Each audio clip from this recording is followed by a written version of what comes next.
கர்த்தருக்குள் பிரியமானவர்களே, யாவருக்கும் ஈஸ்டர் திருநாள் வாழ்த்துக்கள். அவர் இங்கே இல்லை, அவர் உயிர்த்தெழுந்தார். மத்தேயு 28 சொல்லுகிறது. ஆம், நம்ம கர்த்தர் உயிர்த்தெழுந்தார். மரித்து அடக்கம் பண்ணப்பட்டு 3ஆம் நாளிலே உயிர்த்தெழுந்தார் என்ற வேத வாக்கியம் நிறைவேறி இருக்கின்றது. ஓய்வு நாள் முடிந்த அந்த வாரத்தில் 1ஆம் நாள் விடிந்து வருகையில் மகதலேன மரியாளும் மற்ற மரியாளும் கல்லறையை பார்க்க வந்தார்கள். அவர்கள் கல்லறை பார்க்கிறாங்க. ஏதோ இயேசு மரித்தார் என்று விட்டுவிடாமல் அந்த கல்லறையில் இருக்கிற பார்க்க வருகிறார்கள். இன்றைக்கு நாம் கர்த்தரை பார்க்க அழைக்கப்படுகிறோம். இயேசு எப்படிப்பட்டவரோ என்று அவரை பார்க்க சகேயு வகை தேடினார் என்று வேதம் சொல்கிறது. லாசருவை எழுப்பினவுடன் இயேசுவை பார்க்க அவருடைய பவனி ஊர்வலத்தில் அநேக ஆக்கியன்கள் சொல்க ஏறக்குறைய 2.5 லட்சம் ஜனங்கள் கலந்து கொண்டார்கள் என்று இறையாளர்கள் எழுதுகின்றார்கள். அவ்வளோ ஜனங்கள் மரித்தவரை பார்க்க வேண்டும் என்ற ஆசை. இவர்கள் பாருங்கள், இயேசுவை கல்லறையில் பார்க்க வந்தார்கள். நாம் கூட கர்த்தரை பார்ப்பதற்கு அழைக்கப்படுகிறோம். தாவீது சொல்கிறாருங்க, அவர்கள் அவரை நோக்கி பார்த்து பிரகாசம் அடைந்தார்கள், அவர்கள் முகங்கள் ஒரு நாளும் வெட்கப்படவில்லை. பைபிள் சொல்கிறது, என்னை நோக்கி கூப்பிடு, அப்பொழுது நீ அறியாததும் எட்டாததுமான பெரிய காரியங்களை நான் உனக்காக அறிவிப்பேன். ஆம், 2வது பார்த்தீங்கன்னா, பூமி மிகவும் அதிரும்படி கர்த்தருடைய தூதன் வானத்திலிருந்து இறங்கி நம்ம கர்த்தரை பார்க்கணும், அவர் சத்தத்தை கேட்கணும், அவர் பார்வை அமர்ந்து கொள்ள வேண்டும் என்று நினைத்தாலே போதும் கர்த்தர் நமக்காக தேவ தூதரை கட்டவிழ்ப்பார். உங்களுக்கு தெரியுமா, நமக்கான பணிவிடை தூதர்கள் தெய்வத்தில் இருக்கிறார்கள். அப்போ நம்ம கர்த்தரை ஆராதிக்கும் பொழுதும் அவரை பார்க்க வேண்டும் என்ற வாஞ்சை ஏக்கம் நம் உள்ளத்தில் வரும்போது நம்ம ஜெயிக்கும்போது கர்த்தர் என்ன பண்ணுவார், நமக்காக தேவதூதரை கட்டவிழ்ப்பாராங்க. போய் சொல்கிறாங்க, பூமி மிகவும் அதிரும்படி கர்த்தருடைய தூதன் வானத்திலிருந்து இறங்கி வந்து வாசலில் இருந்த அந்த கல்லை புரட்டி தள்ளி அதன் மேல் உட்கார். முதல்ல இறங்கி வராரு, கல்லை புரட்டி தள்ளுகிறார், அதன் மேல் உட்காருகிறார். ஒருவேளை இந்த சந்தோஷமான நாளில் உங்களால் புரட்டி போட முடியாத சூழல் இருக்கலாம், கடந்து வரக்கூடாத சூழல் இருக்கலாம். சில பிரச்சனை மாறவே மாறாது, இதற்கு ஒரு முடிவே கிடையாது, இது எப்படி மாறும் என்று நீங்கள் ஐயமுற்று இருக்கலாம். கர்த்தர் உங்களுக்கு தெரியுமா, உங்களுக்காக கர்த்தர் ஒரு தேவ தூதனே கட்டவிழ்ப்பார். கொர்நேலியு என்ற மனிதன் இருந்தான். அவன் செய்த தான தர்மங்கள் ஒரு தூதனையே கொண்டு வந்து நிறுத்தினது என்று வேதம் சொல்கிறது. மரியாளிடம் செய்தி சொல்ல தேவதூதர் வந்தார். ஒவ்வொரு காரியங்களை அறிவிக்கோடி தேவத்தில் இறங்கி வருகிறார்கள். அப்போ இன்றைக்கு யாரும் மற்ற சூழ்நிலையில், உதவியற்ற சூழல்களில் எனக்கு உதவி செய்ய யாருமே இல்லை அப்படின்னு நினைக்கும் பொழுது வேதம் சொல்கிறது, மானானது நீரோடைகளை வாஞ்சித்து கதறது போல. அப்படி ஒரு சூழ்நிலை நீங்கள் கடந்து வந்தால் இன்றைக்கு கர்த்தர் உங்களுக்காக தேவ தூதரை கட்டவிழ்க்கப் போகிறார். ஒரு அல்லையிலே சொல்லுங்களேன். தேவத்தை எவ்வளோ பலமுள்ளவர்கள் தெரியுமா? அசீரியன் பாலத்தில் ஒரு தேவதூதர் ஒரு இரவு இறங்கி 1,85,000 பேரை சங்கரித்தார் என்று வேதம் சொல்லுகிறது. பைபிள் சொல்லுது இல்லைங்களா, உன் பக்கத்தில் 1000 பேரும் உன் வலதுபுறத்தில் 10,000 பேர் விழுந்தாலும் அது உன்னை அணுகாது. அவ கர்த்தர் உங்களுக்காக, உங்கள் தேவைகளுக்காக இந்த நாளில் ஒரு தேவ தூதரை கட்டவிழ்க்கப் போகிறார். அவர் வந்து அந்த கல்லை புரட்டி தள்ளினார். நிந்தனைகள், அவமானங்கள், வேதனைகள், கண்ணீர்கள், எந்த ஒரு கல் நீங்களோ உங்கள் குடும்பமோ முன்னேறக்கூடாதபடி தடையை உண்டு பண்ணி வைத்து இருக்கிறதோ, எந்த தடைகளை சத்துரு உங்களுக்கு முன்பாக போட்டு வைத்து இருக்கிறானோ, இதோ தடைகளை நீக்கி போடுகிற கர்த்தர் உங்களுக்கு முன்பாக வருகிறார். அந்த தேவதூதன் இறங்கினார். வாசலில் கல் இருந்தது. அந்த கல்லை அவர் புரட்டி போட்டு விட்டார். புரட்டி போட்டதோடு மட்டும் இல்லாமல் இனிசீட் அவர் உட்காரணும் தோணிச்சு போல தேவதூதர். இங்கே பைபிள் சொல்கிறாங்க, அதன் மேல் உட்கார்ந்தான். எந்த பிரச்சனை உங்களை அலைக்கழித்து கொண்டு இருக்கிறதோ, எந்த பிரச்சனை நீங்கள் முன்னேறக்கூடாமல் தடுத்து கொண்டு இருக்கிறதோ, அந்த பிரச்சனையின் மேலேயே வெற்றி தருகிற தேவன் உங்களோடு இருக்கிறார். அவர் வெற்றி தருகிற தேவனாய் இருக்கிறார். தோல்வியெல்லாம் தூக்கி போட்டுருங்க. தேவதூதன் வந்தாராம், இறங்கினாராம், கல்லை புரட்டினாராம், அதன் மேலே உட்கார்ந்தாராம். இன்னும் அழகான செயல் நடக்கிறது. அவர் ரூபம் எப்படி இருந்ததாம், அவர் மின்னலை போல் இருந்ததாம், அவர் வஸ்திரம் எப்படி இருந்ததாம், உறைந்த மழையை போல வெண்மையாக இருந்ததாம். அந்த தேவதூதரை நம்மளால் பார்க்க முடியுமான்னு தெரிலங்க. அவர் மின்னலை போல வருவார் என்று கர்த்தரை குறித்து கூட வேதம் சொல்லுகிறது.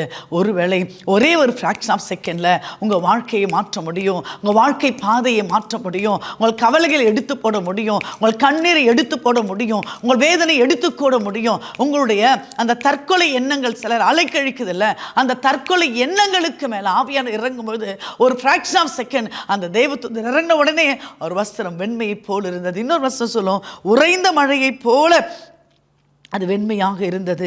காவலர்கள் அவனுக்கு பயந்ததினாலால் திடுக்கிட்டு செத்தவர்கள் போல் ஆனார்கள். அம்மா, உங்கள் பக்கத்தில் 1000 பேரும் உங்கள் வலதுபுறத்தில் 10,000 பேர் விழுந்தாலும் அது உங்களை அணுகவே அணுகாது.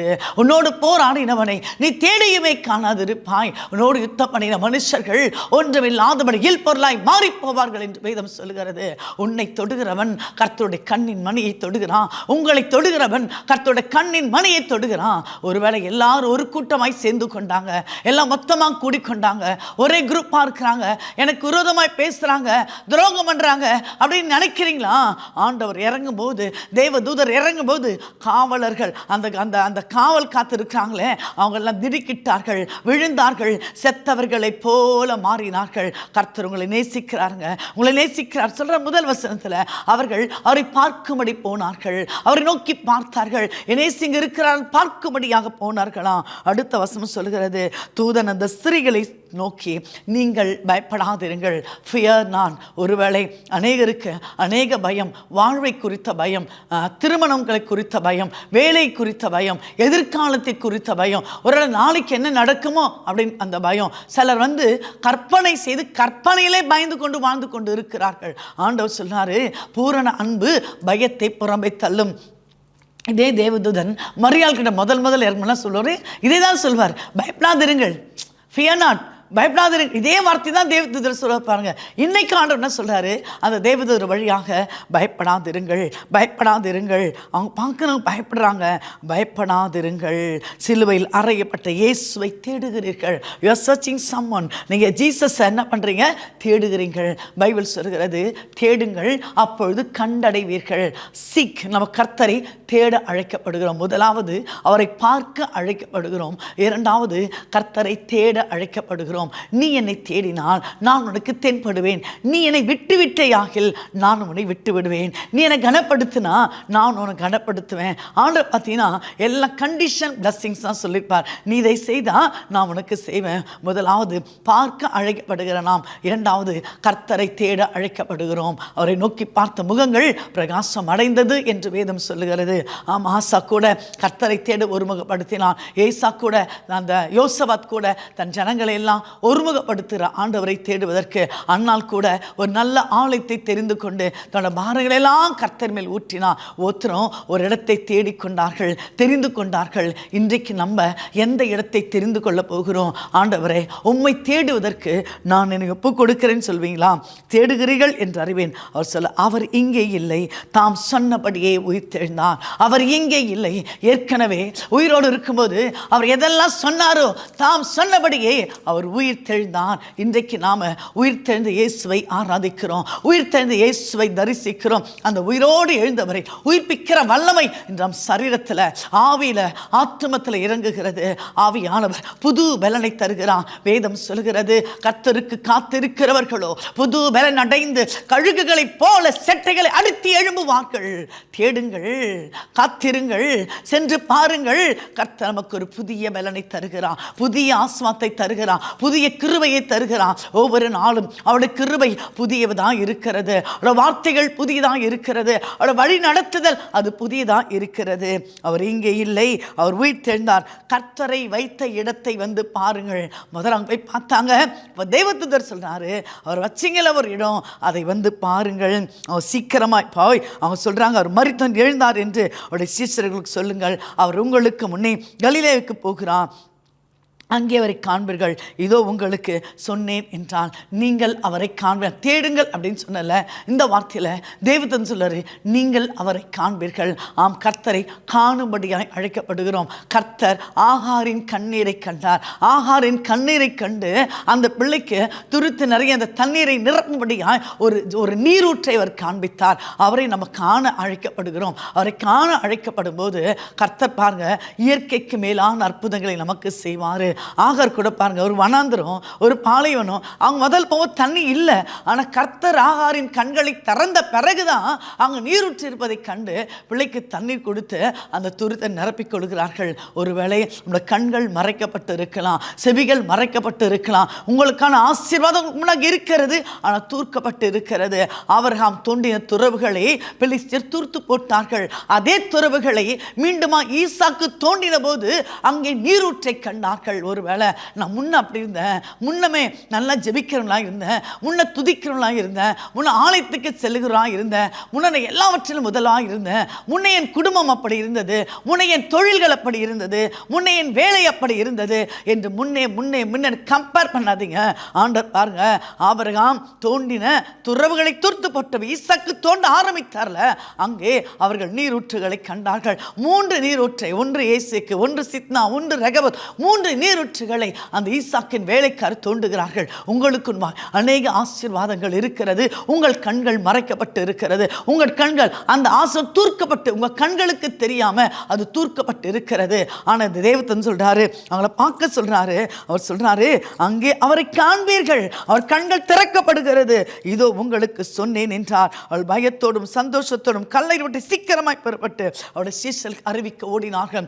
ஒரு முறை பயம், ஒரு முறை சந்தோஷம், ஒரு முறை சந்தோஷம். ஆண்டவர் உயிர் தெழுந்தார். அப்ப அவரை தேடும்படியாய், அவர் பார்க்கும்படியாய் நீங்க கிட்ட வரும்போது அவர் கொடுக்க பெரிய கிஃப்ட் என்னன்னா சந்தோஷம். உங்கள் பயத்தை நீக்கி ஒரு புதிய சந்தோஷத்தை தருகிறார். வேதம் சொல்கிறது, உலகம் தரக்கூடாத எனது சமாதானத்தை, உலகம் தரக்கூடாத எனது சந்தோஷத்தை நான் உங்களுக்கு நிறைவாய் தருகிறேன். அம்மா, உலகம் ஒரு சந்தோஷம் கொடுக்கும், அது வேறமானதுங்க. ஆனா கர்த்தர் சந்தோஷம் கொடுக்கும் பார்த்தீங்களா, அது நிறைவானது, நிறைவானது. வேதம் சொல்கிறது, நிறைவானது வரும் பொழுது குறைவானது ஒழிந்து போகும். நம்ம சில உலக சந்தோஷங்களை, இதுதான் பெரிய சந்தோஷம், இதுதான் பெரிய அன்பு, இதுதான் பெரிய மலை அப்படிலாம் நினைக்கிறோம். அப்படி இல்லைங்க, இதெல்லாம் ஒன்றுமே இல்லைங்க, ஒரு லேசான காரியங்க. ஆண்டவர் கொடுப்பார் பாருங்க ஒரு சந்தோஷம், ஆண்டவர் கொடுப்பார் பாருங்க ஒரு சந்தோஷம், ஒரு சமாதானம். அதை மட்டும் அனுபவித்து விட்டா இந்த உலக சந்தோஷம்லாம் லேசா நமக்கு தோணுங்க, சாதாரணமாக நமக்கு தோணுங்க. இங்க சொல்றாங்க, பயத்தோடும் சந்தோஷத்தோடும் அவங்க என்ன பண்ணாங்களாம், அங்கிருந்து போறாங்களாம். அவங்க சீசல்காரருக்கு ஓடினார்கள். பைபிள் சொல்லுது, they're running like anything, they're running, ஓடுறாங்க. கர்த்தர் சந்தோஷத்தை கொடுத்துட்டா, சமாதானத்தை கொடுத்தா நம்மளால சும்மா உட்கார முடியாதுங்க, அப்படி வீட்டில் உட்கார முடியாதுங்க, அப்படி எதையோ யோசிச்சுன்னு உட்கார முடியாதுங்க. நமக்கு ஆண்டவர் உத்வேகத்தை கொடுப்பா, ஒரு பலனை கொடுப்பா. இங்கே போகலாம், அங்கே போகலாம், அங்கே ஊழியம் செய்யலாம், இதை செய்யலாம், அதை செய்யலாம். ஆண்டவர் பாருங்க ஒரு நியூ ஸ்ட்ரென்த் கொடுப்பாருங்க, ஒரு புதிய பலனை கொடுப்பாங்க, ஒரு நியூ ஆற்றலை கொடுப்பாங்க, புதிய பவரை கொடுப்பாருங்க, புதிய ஃபயரை கொடுப்பாருங்க, புதிய அனாயிண்டிங்கை கொடுப்பாருங்க. அவரு நம்மளை ஓட வைக்கணும்னு டிசைட் பண்ணிட்டான்னு வச்சிங்களேன், நம்மளால நிற்க முடியாது, உட்கார முடியாதுங்க. நம்ம எப்படி இருப்போம், ரன்னிங்லே இருப்போம், ரன்னிங்லே இருப்போம். நம்ம அவங்க ஓடுறாங்க, ஐயோ கர்த்தர் உயிர் தெழுந்துட்டார், அவர் இங்கே தான் இருக்கிறார், அதை சீசர்களுக்கு சொல்லணும். அவர்கள் ஓடி 2 லேடிஸ் பாருங்க, அவங்க 2 பேரும் ஓடுறாங்க. இன்னும் அழகான ஒரு அந்த சம்பவம் பாருங்க. அவர்கள் ஓடினார்கள். அவர் தங்களுடைய சீசல் அறிவிக்க போகிற போது இயேசு தமிழ் எதிர்பட்டார். ஓடுறாங்க, வேக வேகமாக ஓடுறாங்க. ஒரு பக்கம் பயம், ஒரு பக்கம் குழப்பம், ஒரு பக்கம் சந்தோஷம். They have a mixed feeling. அந்த மிக்ஸ் ஃபீலிங் ரன்னிங் ஓடுறாங்க. இயேசு வந்தாராம் பாருங்க, வாழ்க, ஹெயில் அப்படி சொல்கிறார்.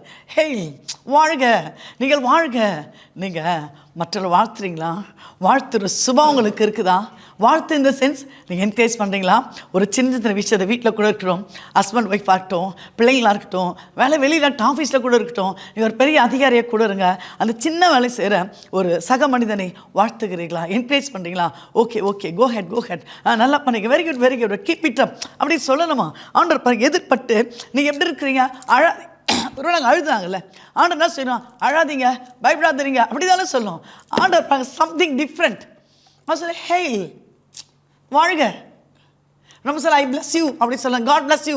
நிறைய பேர் சொல்லுவேன், காட் பிளஸ் யூன்னு சொல்லுவேன்ல, அந்த மாதிரி இங்கே பாருங்களேன், ஹேய் வாழ்க அப்படின்னு சொல்கிறாராம். ஆண்டவர் நம்ம வாழ்த்து விரும்புகிற கர்த்தர், நம்ம வாழணும்னு நினைக்கிற கர்த்தர், பூமியிலே மனிதர் கொடுத்த வாழ்நாள் முழுசாக வாழ்ந்து முடிக்கணும் அப்படின்னு நினைக்கிற ஒரு கர்த்தர். அவன் கிட்ட வந்து அது பாதங்களை தழுவி அவரை பணிந்து கொண்டார்கள். தேடணும், ஓடணும், பார்க்கணும், கடைசி என்ன பண்ணுமா, பணிந்து கொள்ளுதல், தாழ்மையை குறிக்கிறது. ஆண்டவரே உங்களுக்கு முன்பாக நான் ஒன்றில் ஆண்டவரே, நீர் எனக்கு தந்திருக்கிற உலகத்தின் ஆசீர்வாதங்கள் எல்லாம் ஒன்றில் ஆண்டவரே, உமக்குன்பாக நான் மேன்மை பாராட்ட எனக்குள்ள ஒன்றுமே ஆண்டவரே. நான் அனுபவிச்சிருக்கிறேன்ல, நீ கொடுத்துருக்கிறீங்களெல்லாம் உம்முடைய கரங்களில் நான் வாங்கி கொண்டது ஆண்டவரே. ஒரு நாள் கேட்டால் எல்லாத்தையும் திருப்பி கொடுக்குற ஆண்டவரே. பாருங்க, பணிந்து கொண்டார்கள். அன்னால் கூட கர்த்தர் சமூகத்தில் சென்று அவரை பணிந்து கொண்டாள் என்று வேதம் சொல்லுகிறது. அந்த பணிவு தாழ்மையை குறிக்கிறது. அப்போ ஏசு இப்போ தான் சொல்கிறாரு, பயப்படாதிருங்கள், நீங்கள் போய் என் சகோதரர் கலிலேயாவுக்கு போகும்படி அவர்களுக்கு சொல்லுங்கள், அங்கே அவர்கள் என்னை காண்பார்கள். முதல்ல ஜீசஸ் தான் பண்ணுறாராம், இந்த லேடிஸ் தான் தானே வெளிப்படுத்துறார். அன்பா வராங்களே, காலையில் தேடுறாப்ப இவங்க தேடுறாங்க, சீக்கிரமாக தேடுறாங்க, அதிகாலையில் போகிறாங்க. பார்த்தீங்கன்னா ஒரு வாரத்தின் முதலாம் நாள் விடிந்து வருகையில், விடியற் காலைக்கு அப்போதான் டேடான் ஸ்டார்ட் ஆகுது, அந்த விடியல் ஸ்டார்ட் ஆகுது. விடியற் காலையில் விடிந்து வருகையில், அந்த விடிவை எப்போ ஸ்டார்ட் பண்ணிதோ அந்த டைமை ஓடுறாங்க. அவங்களுக்கு உட்காரம் இல்லை, ஆண்டரை பற்றி அறிந்துக்கணும். அவர் எங்கே இருக்கிறார், அவர் பாடி எங்கே இருந்து உயிர் தேர்ந்தாரா, அவர் எங்கே, அவங்களுக்கு ஏதோ ஒரு கன்ஃபியூஷன், ஒரு குழப்பம், ஓடுறாங்க. அப்போ அவங்கள தான் ஆண்டர் சொல்கிறாரு, அவர்களுக்கு தன்னை வெளிப்படுத்துகிறார். இன்றைக்கி ஒருவேளை படித்தவராக இருக்கலாம், படிப்பில்லாதவராக இருக்கலாம், வசதியானவங்களாக இருக்கலாம், வசதி இல்லாத இருக்கலாம், ஏழ்மையாக கூட இருக்கலாம், வறுமையாக கூட இருக்கலாம், ரொம்ப சந்தோஷமாக கூட இருக்கலாம். ஆனால் யாருக்கு தன்னை வெளிப்படுத்துகிறார், யார் அவரை தேடினார்களோ. ஃபர்ஸ்ட் சொன்ன இல்லையா, அவர்கள் கல்லறை பார்க்க வந்தார்கள். ரெண்டாவது சொன்னல, அவங்க தேடினார்கள். மூன்றாவது பார்த்தீங்கன்னா அவங்க பிரமிக்கிறாங்க. அந்த மாதிரி ஆட்களுக்கு தான் அவர் முதலாவது வெளிப்பட்டு அதுக்கப்புறம் சொல்கிறாரு, அவங்க இந்த இடத்துல பார்க்க மாட்டாங்க, நான் என்ன பண்ணுவேன், அங்கே கலிலேயாவிலே அவர்களை காண்பார்கள் அப்படின்னு சொல்கிறாங்க. அப்போ பார்த்தீங்கன்னா ஆண்டவரை காண அழைக்கப்படுகிறோம், ஆண்டவரை உணர அழைக்கப்படுகிறோம். இந்த ஈஸ்டர் திருநாள் நமக்கு சந்தோஷத்தையும் சமாதானத்தையும், ஆண்டவரை தேடுகிற வழியையும், ஆண்டவரை தேடுகிற வழியையும், அவரை கண்டு காணாமல் விசுவாசித்தாங்க, காணாமல் விசுவாசிக்கிறாங்க, காணாமல் விசுவாசிக்கும் போது கர்த்தரை கண்டார்கள். வாழ்க வாழ்த்துகிறார். இந்த ஈஸ்டர் திருநாள் உங்களுக்கும் உங்கள் குடும்பத்துக்கும் சிறப்பான வாழ்த்துதலை கொண்டு வரும் என்பதில் சந்தேகமில்லை. தேவன் தமது வசனங்களை ஆசீர்வதிப்பாராக. ஆமேன். கண்களை மூடி ஜெபிப்போமா. உயிரோடு எழுந்தவரே, உயிர்ப்பிக்கிறவரே, உருமாற்றம் தருகிறவரே, உமக்கு நன்றி நன்றி நன்றி நன்றி நன்றி ஐயா. எங்களுக்காக மரித்து எங்களுக்காக உயிர் தெழுந்தீரே, உமக்கு நன்றி நன்றி நன்றி நன்றி நன்றி ஆவியானவரே. இந்த நாளிலும் எங்களோடு கூட அசைவாடுகிறீரே, நன்றி ஆண்டவரே. இந்த தொலைக்காட்சி வழியாக கேட்டுக்கொண்டு இருக்கிற ஒவ்வொரு வாழ்க்கையில் அப்பா வாழ்க, சமாதானம் உங்களுக்கு இன்னொரு வசனத்தில் உங்களுக்கு சமாதானம் சொன்னீங்களா ஆண்டவரே. உலகம் தரக்கூடாத சமாதானத்தை நிரப்புங்க ஆண்டவரே. உலகம் தரக்கூடாத சொந்த நிரப்பங்க ஆண்டவரே. குடும்பத்தின் பிரிவினைகள் மாறட்டும், போராட்டங்கள் மாறட்டும், மிஸ் அண்டர்ஸ்டாண்டிங் மாறட்டும். அப்பா உம்முடைய சந்தோஷம், உம்முடைய நிறைவாய் வரும்பொழுது வேதம் சொல்லுகிறது, நிறைவானது வரும்பொழுது குறைவானதெல்லாம் ஒழிந்து போகும். நாங்கள் இதெல்லாம் நிறைவு நினைக்கிறோமோ அதெல்லாம் மாற்றி, அதெல்லாம் உடைத்து, அதெல்லாம் நொறுக்கி அப்பா உம்மை பார்க்க, உம்மை தேட நீர் எங்களுக்கு கிருபை தாருங்க ஆண்டவரே. ஒருவேளை வியாதியின் பிடியில் எனக்காக யாராவது ஜெபிக்க மாட்டார்களா என்று யோசித்ததை பார்த்து கொண்டுதான் அம்மா கர்த்தர் சொல்லுகிறார், உன் வேதனை நீங்கி சுகமாயிரு ஐயா, உன் வேதனை நீங்கி சுகமாயிரு. உன் வியாதிக்கு மேலே வெற்றி தருகிற தேவன் உங்களோடு கூட வருகிறார். மருத்துவ கைவிடப்பட்ட நிலைமையில் இருந்தா இந்த உயிரோடு எழுந்தாரு, அந்த உயிர்ப்பிக்கிற வல்லமை உங்கள் ஆவி ஆத்ம சரீரத்துக்குள்ள அப்படியே டிரான்ஸ்ஃபர் ஆகுங்க, அப்படியே டிரான்ஸ்ஃபர் ஆகுங்க. உங்களுக்கு கொஞ்சம் தெரியுமா, கொஞ்சம் விசுவாசம் இருக்கிறதா, விசுவாசம் இருக்கிறதா? நீங்க பிலீவ் பண்ணிக்கலாம், இந்த வேளையில வியாதி மாறும், என் கட்டுகள் மாறும், என் வேதனை மாறும், என் துக்கம் மாறும். நீங்க விசுவாசிக்கிறீர்களா?